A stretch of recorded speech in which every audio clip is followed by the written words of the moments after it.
It's literally 4:55. Do I really feel like writing up a report in 5 minutes? Oops, how did I get here? Ooh, those are cute. That much money though? I did just buy some shoes yesterday, but it is on sale. You're literally about to fall into money trap number 3. But I did just get a raise. Are you kidding? That's literally money trap number 6. So I literally can't buy anything? Do you have any money left in your spending budget? No. Then no. There are, of course, too many money traps out there, and it's impossible to go over them all, but let's cover the 7 most important of the traps. The first middle-class money trap is financing an expensive car. The reason I started off with this one is because an overly expensive car is almost always the first thing people buy when they get their first real decent paying job. The middle class associate a nice car with success and wealth, but in most cases, it's actually a sign that you're probably living paycheck to paycheck. Let's run through 2 hypothetical scenarios to show why financing new luxury cars prevents you from building wealth. Let's say you just got your first job offer out of college, and your new employer gave you a nice $10,000 sign-on bonus. That bonus came in handy because you're gonna need it to buy a car to commute to and from your new job in the city. So let's say you have $10,000 to spend on a car. Option 1 is buying a brand new Lexus IS 350F Sport for $50,000, aka the middle class money trap option. Assuming you put down $10,000, you would be looking at a monthly payment of $991 over 48 months. Suddenly, for the next 4 years of your life, most, if not all, of your disposable income will be spent on paying off your car loan. When you finally pay off the car, you will have spent $57,568 on the down payment and monthly payments alone, and will be left with a car that has lost around 50% of its value, resulting in a net loss to you of $32,568. Whereas if you were to have taken your $10,000 bonus and bought a used Toyota Corolla that's 3 years old with 40,000 miles on it, which is the car that I bought back in 2019,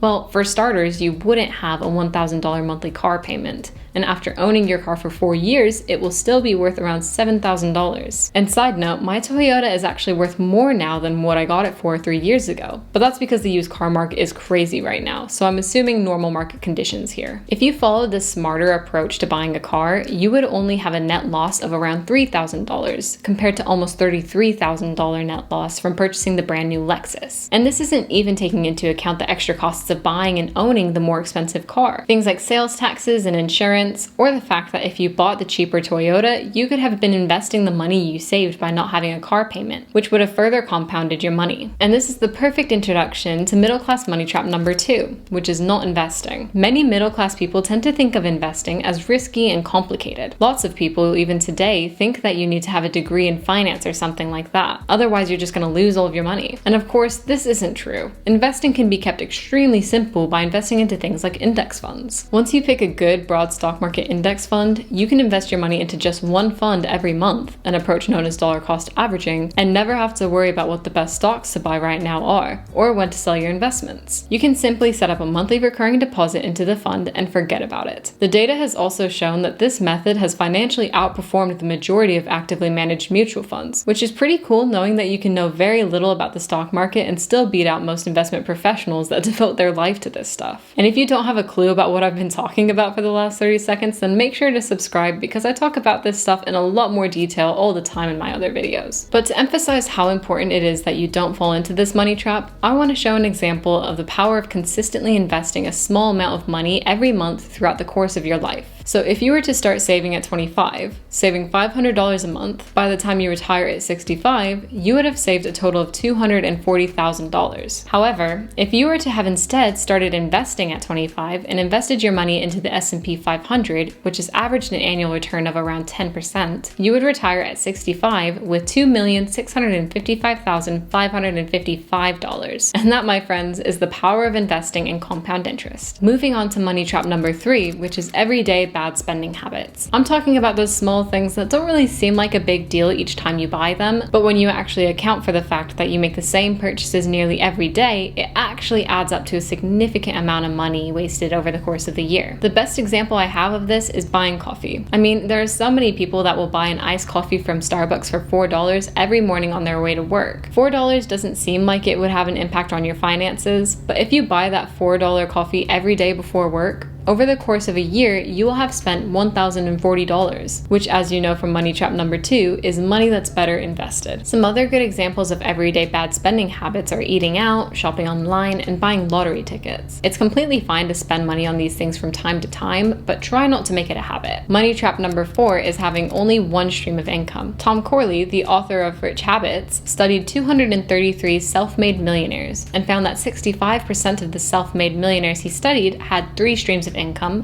45% had 4 streams of income, and 29% had 5 streams of income. Corley said that each additional stream they added gave them wealth that they could then leverage and invest into other streams. This is in contrast to most of the middle class that primarily rely on just one stream of income, their job. Having 5 streams of income might seem pretty difficult to have for most people, but I feel like it's easy enough to have 3 streams of income. For example, you can easily add a couple streams of income into your life within the next 12 months. One stream from investing in stocks and another stream from a side hustle that you can start today even. Moving on to money trap number 5, crushing student loan debt. This is the evil necessity for a lot of young college graduates today, considering tuition costs have skyrocketed in the last few decades. The average student loan debt right now is $39,351, with an average monthly payment of $393, which is crazy to think about. But let's be honest, if you're applying to college and get accepted to an Ivy League school like Harvard or Princeton, even if the cost of attendance is around $80,000 a year, you're still going to go, even if it means graduating with over $200,000 in student loans. So I'm not going to recommend that you don't apply to expensive colleges, but you have to make sure that you are at least getting a good return on your investment. There are a lot of colleges that are really expensive that also don't have good graduation prospects. For example, Montana State University has an out-of-state tuition cost of $19,257 per year,